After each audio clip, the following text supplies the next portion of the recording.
할렐루야. 여러분과 함께 느헤미야를 통하여서 회복의 신앙을 같이 나누게 되어서 진심으로 사랑하고 축복합니다. 오늘 회복의 시간 29번째입니다. 느헤미야 마지막 내용을 함께 같이 보기를 원해요. 하나님 말씀 함께 봅니다. 느헤미야 13장 30절 내가 이와 같이 그들에게 이방 사람을 떠나게 하여 그들을 깨끗하게 하고 또 제사장과 레위 사람의 반열을 세워 각각 자기의 일을 맡게 하고 또 정한 기한에 나무와 처음 익은 것을 드리게 하였사오니 내 하나님이여 나를 기억하사 복을 주옵소서. 아멘. 오늘은 끝까지 충성이란 주제로 말씀을 같이 나누도록 하겠습니다. 느헤미야 13장 마지막 내용이에요. 아름답고 또 즐겁고 감사하고 정말 기쁘게 성벽에 봉헌을 하게 되었습니다. 사람들마다 기쁨이 넘쳤고 성에 기쁨이 넘쳤습니다. 이것이 신앙 생활입니다. 성벽 봉헌은 우리 자신을 드리는 것을 예표한다라고 말씀을 드렸어요. 그래서 이 낙성식을 통해서 하나님의 말씀을 그들이 들으면서 다시 하나님 말씀으로 헌신할 것을 다짐하고 기억하는 날이 되었습니다. 1절에 보면 그날 모세의 책을 낭독하여, 그날은 이 낙성식 봉헌식을 하는 날 모세의 책을 낭독하여 백성에게 들렸는데 그 책에 기록하기를 암몬 사람과 모압 사람은 영원히 하나님의 총회에 들어오지 못하리니 백성이 이 율법을 듣고 곧 섞인 무리를 이스라엘 가운데서 모두 분리하였느니라. 봉헌식을 그 날에 하나님의 말씀을 다시 듣고 그 말씀을 따라서 이방인과 통혼하고 우상을 섬기는 자들을 분리하였다, 순종을 했다라고 하는 거죠. 믿음은 말씀을 들음에서 납니다. 모든 예배에 말씀이 빠지면 안 돼요. 그래서 그 말씀으로 살기 위해서 예배를 드리는 것이고, 이와 같이 큰 은혜가 임하였고 순종이 따르게 되었습니다. 그런데 사단은 우리가 안정된 신앙생활하는 것을 원해요, 원찮아요?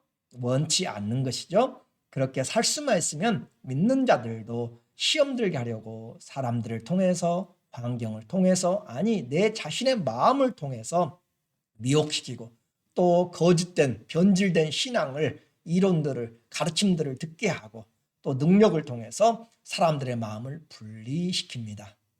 느헤미야가 총독으로 온 지 12년이 됐어요. 그래서 본국으로 페르시아로 다시 돌아가게 되었습니다. 총독 제1기 12년을 마치고 본국으로 돌아가는 잠시 동안에 그 이스라엘 백성들은 그 이제까지 해놓았던 것들이 모두 다시 물거품이 되게 되었어요. 얼마나 안타까운지 모릅니다. 가서 왕에게 그동안의 일들을 보고하고 두 번째 총독의 직을 받아가지고 오는 그 사이에 어떤 일이 있는가. 6절에 그때는 내가 예루살렘에 있지 아니하였느니라. 바벨론 왕 아닥사스다 32년에 내가 왕에게 나아갔다가 며칠 후에 왕에게 말미를 청하고, 이 며칠 후라는 것은 숫자적인 며칠이 아니라 약 1년 정도가 돼요.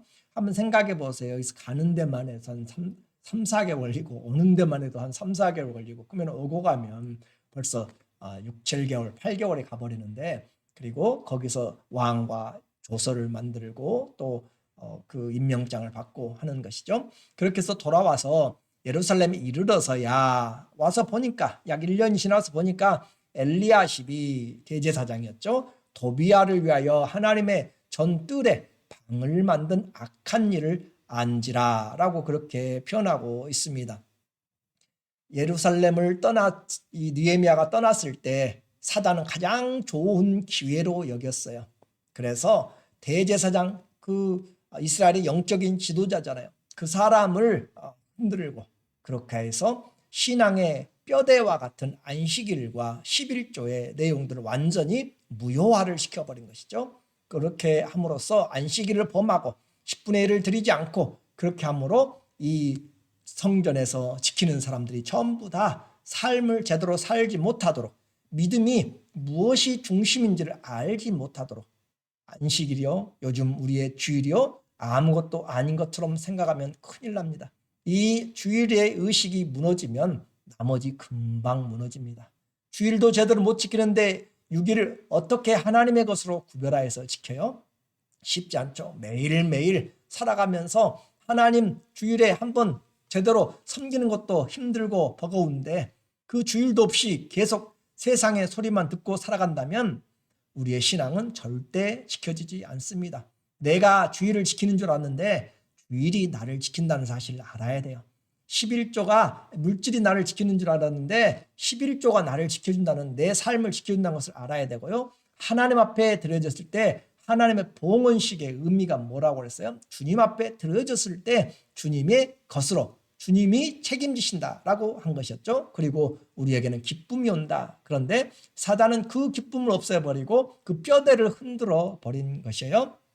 그렇게 이 3장에 시작하면서 이 엘리야십이 대제사장이 처음으로 성벽 건축에 처음으로 양의 문, 양이 들어가면서 성전에 들어가는 그 양문으로부터 시작해서 출발했던 아주 시작을 잘했던 그런 리더였는데, 이 느헤미야가 없을 때 인척 관계를 통하여서, 혼인 관계를 통하여서 산발락과 그 적이죠, 대적인 산발랏의 수하 도비아에게 하나님의 성전의 기물들을 담아놓는 성전의 방을 만들어 가지고 이 도비아에게 사무실을 준 것이에요. 그러니까 공금 횡령은 아니고 그 공영방을 횡령한 것이죠. 잘못 사용한 것이죠. 이렇게 해가지고 하나님의 일들을 막아버리는 일로 다가오게 되었습니다.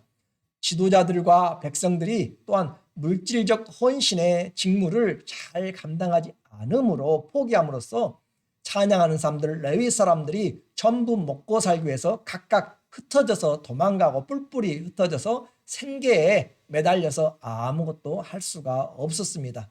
그래서 느헤미야는 이 일을 보고 놀라고 다시 계획을 세운 것이에요. 10절에 내가 또 알아본즉 갔다 와가지고 이 느헤미야는 바쁘게 그동안에 무슨 일들이 있었는가를 지금 챙기고 있는 것이에요. 다 무너져버린, 정말 고생하고 세워놨던 그 언약들을 다시 무너져버리고 성도들의 헌신 다 무너져버리고 홍수가 쓸어가듯이 되어버렸을 때 얼마나 낭망했겠어요. 그러나 다시 지도자는 일어나서 끝까지 충성하는 것입니다. 다시 일어나서 우리 교회에 다시 끝까지 충성하는 것이고 우리 신앙 다시 일어나서 끝까지 충성하는 것이에요. 그렇게 내가 또 알아본즉 레위 사람들이 받을 몫을 주지 아니하므로 그 직무를 행하는 레위 사람들과 노래하는 자들이 각각 자기 밭으로 도망하였기로 내가 모든 민장들을 꾸짖어 이르기를 하나님의 전이 어찌하여 버림바 되었느냐. 가장 무서운 말입니다. 하나님의 성전이 버림받은 것 이미 기억하였지 않느냐라고 그렇게 이야기하는 거잖아요. 하나님의 성전이 제대로 유지되지 아니할 때, 제대로 기능을 발휘하지 못할 때 온 이스라엘이 포로된 것을 보았지 않느냐. 우리가 지금 이 하나님의 성전이 버려진 바 되지 않도록 하기 위해서 장작을 드리고 그 예물을 드리고 또 모든 소산의 첫 번째를 들어가면서 구별하여서 하나님 앞에 이 성전이 버림받지 않도록 하기 위해서 이제까지 해왔는데 이 모든 일들을 다시 허물어버리는 이런 일들이 있었습니다. 돌아온 느헤미야는 다시 성전의 질서를 세우고 사람들을 새롭게 함으로써 예배를 회복시킵니다. 예배가 무너지면요, 삶이 무너집니다. 내가 예배를 드린 줄 알았는데, 내가 예배를 지키는 줄 아는데 어떻게 해요? 예배가 나를 지킨다니까요. 내가 주일을 지키는 줄 아는데 주일이 나를 지켜준다니까요. 하나님 앞에 오늘 내가 11조를 드리는 줄 알았는데 11조가 내 물질의 삶에 유혹되지 않도록, 이 돈을 사랑함이 일만하게 뿌리가 되는 것을 막아준다니까요. 오늘 내가 지키는 것이 아니라 하나님이 지켜주신 것.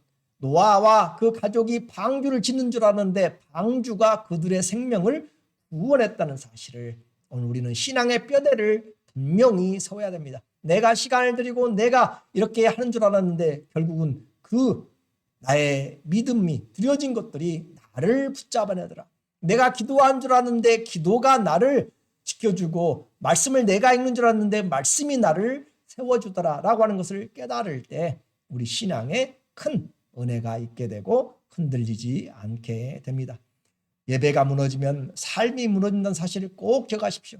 안타까운 것은 신앙생활 몇십 년씩 해도 그냥 예배의 소중함을 잊어버려요. 일어나기 힘들다고 주일에, 아니면 또 몸이 내가 감정이 안 좋다고, 물론 아프면은 못 나올 수 있죠. 그러나 내 개인적인 그런 사소한 시험이나 감정들 때문에 주의 날을 내가 무시하기 시작하면 금방 신앙 무너집니다. 제가 목회자지만 자주 하는 말씀이, 목회자도 주일에 한 서너 번만 말씀을 안 들으면, 저나 예배가 빠지면 믿으며 금방 식어지고 내 중심이 내 중심. 하나님이 나를 아시는데 내 중심으로 하나님 드리면 아시겠지. 내가 이곳에서 골방에서 드려도 아시겠지. 내가 이렇게 여행하면서 드려도 아시겠지. 그래요, 아시죠? 그런데 점점 내 중심의 예배를 내가 원하는 시간, 내가 원하는 스타일로, 내가 원하는 방법들을 통하여서 헌신은 없습니다. 내 중심의 말씀을 내가 지키지 않으면 점점 무너져 간다. 내가 예배를 주의를 지키지 않으면 내가 점점 신앙이 약해져 간다는 사실을. 그래서 우리는 정말로 하나님 앞에 드려지는 것들에 대해서는 도둑질하지 말고 그것들을 내 마음대로 사용해서는 안 되는 것이고, 구별되게 지켜줄 때 내가 지키는 것이 아니라, 내가 드리는 것이 아니라 그것들이 우리에게 약속하신 하나님의 약속의 말씀들이 우리를 지켜준다는 놀라운 사실을 꼭 잊지 않기를 바랍니다. 그렇게 해서 12절에 이에 온 유다가 곡식과 새 포도주와 기름의 11조를 가져오다가 곡간에 드림으로 다시 회복되기 시작하는 것이, 느헤미야가 와서 다시 회복시키는 것이, 내가 제사장 셀레마와 서기관 사독과 레위 사람 부다야를 창고지기로 삼고 마따냐의 손자 삭굴의 한 아들 하난을 버금으로 삼았나니 이는 그들이 충직한 자로 인정됨이라. 그 직분은 형제들에게 분배하는 일이었느니라. 하나님의 사람들에게 그 일한 것에 대해서 합당하게 드려지고 지켜질 때 우리는 그 질서들이 세워지게 되고 은혜를 받게 됩니다. 예배가 회복되면 다시 삶이 회복되는 것이에요. 또 그들에게 안식일이 무너졌던 것을 보게 됩니다. 안식일에 장사를 하게 되고 하나님보다 다른 자기 일에 생활에 바쁘게 되어서 악을 행하였다라고 이야기를 하고 있어요. 그래서 느헤미야는 경고를 합니다. 안식일에 자기의 장사에 생업에 움직이지 마라 라고 그렇게 이야기해요. 그리고 다른 곳에서부터, 성에서부터 와서 이 사람들에게, 이방인들이 팔려고 생선 장사도 오고 채소 장사도 오고 여러 가지 옷감 장사도 오고, 안식일에 장사하면 하루를 더 하는 거잖아요. 그렇게 해서 성문이 북적북적합니다. 느헤미야가 이야기해요. 안식일에 장사하지 말라라고 그렇게 경고해도 또 장사하는 사람들이 있어서 이 총독이 강권으로 법으로 그들을 다스리겠다라고 함으로써 안식일을 다시 세워 나갑니다. 21절, 내가 그들에게 경계하여 이르기를 너희가 어찌하여 성 밑에서 자느냐, 다시 이같이 하면 내가 잡으리라 하였더니 그 후부터는 안식일에 그들이 다시 오지 아니하였느니라. 권력을, 공권력을 어디다 쓰는가? 하나님의 말씀을 세우는 데 쓰는 것이죠. 우리의 시간과 능력과 우리 재능, 지식을 어디 쓰는가? 하나님의 말씀을 섬기는 데 쓰는 것이 복된 일입니다. 하나님은 선하신 분이기 때문에 우리에게 잘못되는 법을 또 말씀을 하시지 않습니다. 22절, 내가 또 레위 사람들에게 몸을 정결하게 하고 와서 성문을 지켜서 안식일을 거룩하게 하라. 이미 안식일이 많이 무뎌져 버렸고 안식일에 자기들의 일을 행함으로 악을 행하는 일들이 많을 때 이 구별하기 시작하는 느헤미야의 일들입니다. 와서 성문을 지켜서 안식일을 거룩하게 하라 하였느니라. 내 하나님이여 나를 위하여 이 일도 기억하시옵고 주의 크신 은혜대로 나를 아끼시옵소서. 하나님 앞에 하고 있는 것이에요. 느헤미야는 지금 신앙생활을 하나님 앞에 하고 있는 것이에요. 하나님 보시기에 옳다라고 생각하면 그에게 주어진 모든 것들을 통하여서 하나님을 섬기고 있는 것입니다. 우리의 삶 어떻게 해요? 기억시킵니다. 여러분이 오늘 예배를 마치고 13장을 한번 자세히 읽어보면서 기억시키다, 이 기억이라는 단어에 동그라미를 한번 쳐가면서 체크하면서 읽어보세요. 몇 번을 시키고 있는가? 무엇을 기억시키고 있는가? 하나님 앞에서 기억되는 신앙, 그것이 우리가 끝까지 충성해야 될 이유가 됩니다. 삶의 타락은 더 심각했어요. 물질의 타락이 있었죠. 그리고 안식일의 타락이 있었죠. 삶의 타락은 또 무엇인가? 그것은 그들이 하나님의 백성들이 이방인과 또다시 결혼을 하면서 이 사람들의 이 세들은 하나님, 즉 자기들의 히브리어보다 다른 이방인들의 말을 더 잘 알았다라고 하는 것이죠. 24절 그들의 자녀가 아스돗 방언을 절반쯤을 하여도 블레셋의 아스돗의 그 방언이죠. 절반쯤을 하여도 유다 방언을 못하니 이 세들이 이방인의 방언은 반틈이라도 알아들었는데 자기 이 신앙의 히브리인들의 그 언어는 하지 못하므로 그 하는 말이 각 족속의 방언이므로 내가 그들을 책망하고 저주하며 그들 중 몇 사람을 때리고 그들의 머리털을 뽑고 이르되 너희는 너희 딸들을 그들의 아들들에게 주지 말고 너희 아들들이나 너희를 위하여 그들의 딸을 데려오지 아니하겠다고 하나님을 가리켜 맹세하라 하고, 이것은 신앙의 순수성을 유지하기 위한 구약적인 방법을 우리에게 말씀을 해주고 있습니다. 느헤미야는 이스라엘의 역사를 알았어요. 이스라엘의 역사를 보니까 이방인 여인들과 결혼한 대표적인 솔로몬으로부터 이 타락이 시작되었어요. 이방의 여인과 결혼해서 종교가 들어왔을 때 아합 왕이 이세벨과 결혼함으로써 북이스라엘의 여호와 신앙이 사라진 것은 여러분도 기억하고 있을 것입니다. 이 역사를 알고 있는 느헤미야는 어디서부터 신앙이 떨어질 것인지, 어떻게 조상들이 신앙을 잃어버리고 노예가 됐는지를, 죄 생활을 하게 되는지를 알고 있기 때문에 그는 나라가 흥할 때는 하나님의 말씀 앞에 바로 섰을 때요, 나라가 망할 때는 하나님의 말씀을 버릴 때인 것을 알았다는 것이죠. 그렇기 때문에 죄를 회개하고 바른 신앙을 세우도록 깃발을 다시 높이 세우고 흔들고 외치고 있습니다. 28절 대제사장 엘리야십의 손자 요야다의 아들 하나가 호론 사람 산발랏의 사이가 되었으므로, 이 산발랏은 사마리아를 다스리는 사람인데 이 느헤미야와 계속적으로 대적 관계였죠. 산발랏의 사이가 되었다. 대제사장의 손자가, 그러니까 인척 관계가 된 거죠. 내가 쫓아내어 나를 떠나게 하였느니라. 내 하나님이여 그들이 제사장의 직분을 더럽히고 제사장의 직분과 레위 사람에 대한 언약을 어겼사오니 그들을 기억하옵소서. 언약을 어겼다. 기억하시라. 하나님 앞에 기억되도록 하는 것, 우리의 선한 것만이 아니라 악한 자들의 삶도 분명히 기억되고 있습니다. 언약을 어기고 이방인과 통혼한 지도자들을 쫓아내고 새롭게 예배자들을 구별하고 직무를 감당케 함으로써 성전의 유지와 기능을 다시 시작하게 되었어요. 이렇게 회복되는 것이 오늘 이 느헤미야가 하고 있는 일입니다.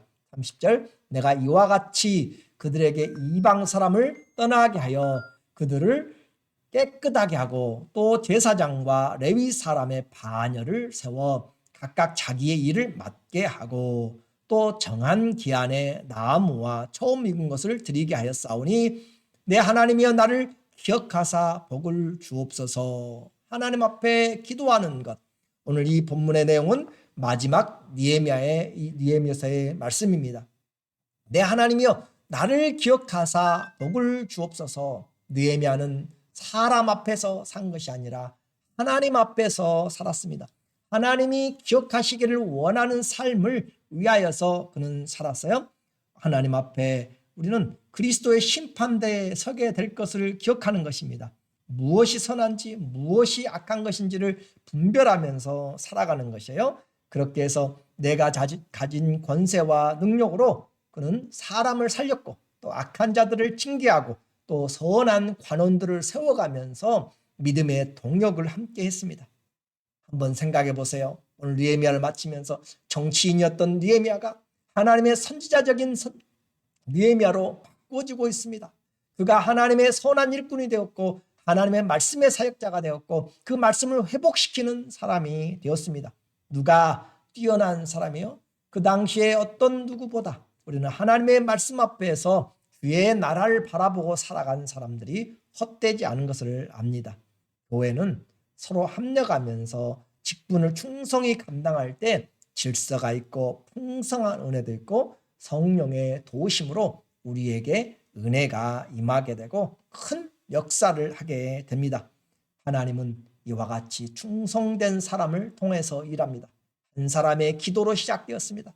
한 사람의 헌신으로 시작되었어요. 그러나 하나님이 함께 하심으로 그 성벽을 이루고 다시 회복시키는 것처럼 오늘 이 시대의 교회 또 우리의 가정 회복시키는 건 나로부터 시작된다고 여러분은 분명히 믿어야 됩니다. 내가 이 일에 함께 동참할 때 주님 내가 기도하겠습니다. 주님 내가 말씀에 순종하겠습니다. 내가 주님 헌신하겠습니다 라고 하면 부응하지 않을 수가 없고 가정이 일어나지 않을 수가 없습니다.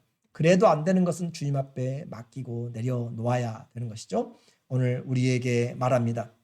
150년 동안이나 아무도 돌아보지 않았던 하나님의 그 성벽, 무너진 성벽을 건축하는 일에 누가 쓰임받았는가? 멀리 떨어져 있는 한 사람 느헤미야로부터 시작하여서 모범을 보이고 헌신하고 하나님 사랑함으로 그는 하나님 앞에 기억시키는 삶을 살기 위해서 끝까지 기도로 시작하면서 기도로 마치고 있는 느헤미야. 그 어떤 선지자보다 정치인이었는데 그는 그만큼 하나님을 가까이 하고 있는 사람입니다. 오늘 이 시대에 우리가 사는 이유가 무엇이에요? 하나님을 기억하게 하는 성도가 되기를 원합니다.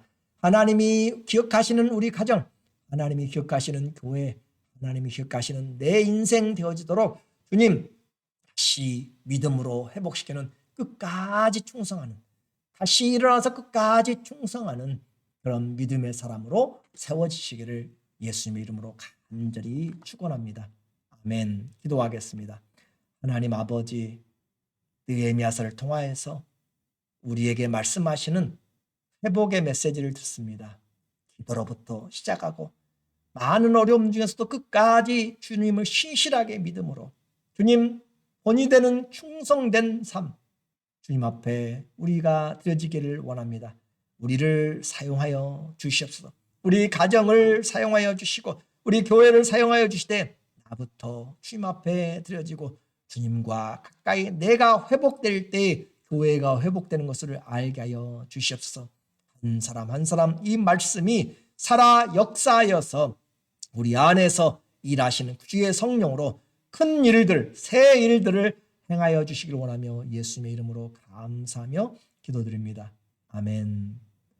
우리의 삶 주님 앞에 얼마 남지 않았습니다.